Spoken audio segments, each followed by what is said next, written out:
பெருமாள் கோயிலில் வந்து பார்த்தீங்கன்னா புளியோதரை அவ்வளவு டேஸ்ட்டாக இருக்கும். அது எப்படி தான் பண்ணுறாங்க அப்படின்னு தெரியாது. நிறைய பேர் வந்து பேசிக்கிறத நம்ம பார்த்துருப்போம். இன்னைக்கு அதே மாதிரி அதே டேஸ்ட்டில் புளியோதரை நம்ம எப்படி பண்ணுறது அப்படிங்கிறத நம்ம இன்னைக்கு சேனலில் நம்ம பார்க்க போகிறோம்.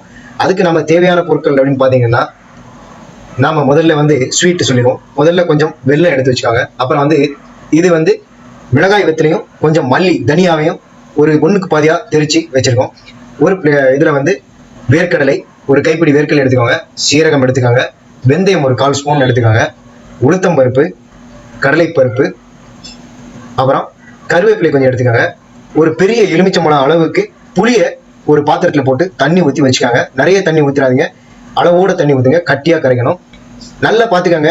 இந்த பிளேட்டில் நம்ம என்னென்ன எடுத்து வச்சுக்கோங்க. காஞ்ச சுண்டக்காய் எடுத்திருக்கோம், கடலைப்பருப்பு எடுத்திருக்கோம், கொஞ்சம் வெல்லம் எடுத்து வச்சிருக்கோம், மிளகாய் வெத்தல் எடுத்திருக்கோம், வேர்க்கடலை, வெந்தயம், அப்புறம் வந்து மிளகாய் வெத்தல், சீரகம் இதெல்லாம் எடுத்து வச்சிருக்கோம். இதே மாதிரி நீங்களும் எடுத்து ரெடியாக வச்சுக்கோங்க. இப்போ நம்ம வந்து ஒரு வானிலையில் நல்லெண்ணெய் விட்டு வச்சிருக்கோம். இந்த புளியோதரைக்கு வந்து நல்லெண்ணெய் தான் வந்து ஸ்பெஷல். அதுதான் வந்து அது டேஸ்ட்டாக இருக்கிறதுக்கு ரொம்ப ரொம்ப முக்கிய காரணம். அதனால் நல்லெண்ணெய் யூஸ் பண்ணுங்க. ஒரு 4 ஸ்பூன் நல்லெண்ணெய் எடுத்து விட்டு வச்சிருக்கோம்.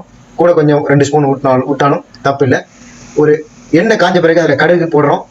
கருவேப்பிலை போட்டு அப்படியே அந்த கருவேப்பிலை நல்லா சிவந்த பிறகு அதில் நம்ம ஏற்கனவே எடுத்து வச்சிருக்கக்கூடிய இந்த உளுத்தம்பருப்பு, கடலைப்பருப்பு, இந்த தானியங்களை அப்படியே அதில் போட்டு நல்ல அதை வந்து பொன்னிறமாக வர வரைக்கும் நாம் வந்து அதை நல்லா வதக்கணும்.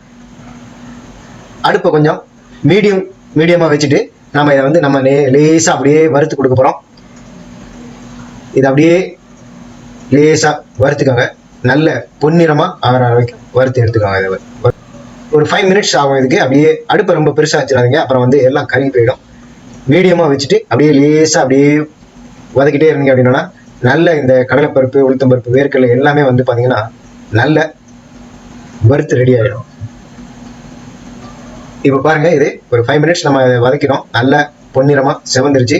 மிளகாய் வெத்தெல்லாம் கூட நல்ல அதில் வந்து வறுத்து ரெடியாக இருக்கு. இப்போ ஏற்கனவே நம்ம அந்த தனியாவையும் மிளகாய் வெத்தலையும் மிக்சியில் போட்டு ஒன்றுக்கு பாதியாக திரிச்சு வச்சிருந்தோம். அதையும் அதில் கொட்டி நம்ம வந்து லேசாக அப்படியே வறுத்து வச்சுக்கிறோம்.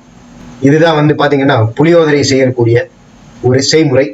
நிறைய பேருக்கு இந்த புளியோதரை எப்படி செய்யறது அப்படின்னே தெரியாது. தெரியாமல் ஏதோ ஒன்று பண்ணி ஏதோ ஒன்று சொதப்பிடுவாங்க. இதே மாதிரி செஞ்சீங்க அப்படின்னா பெருமாள் கோயில் புளியோதரையோட டேஸ்ட் அப்படியே நமக்கு கிடைக்கும்.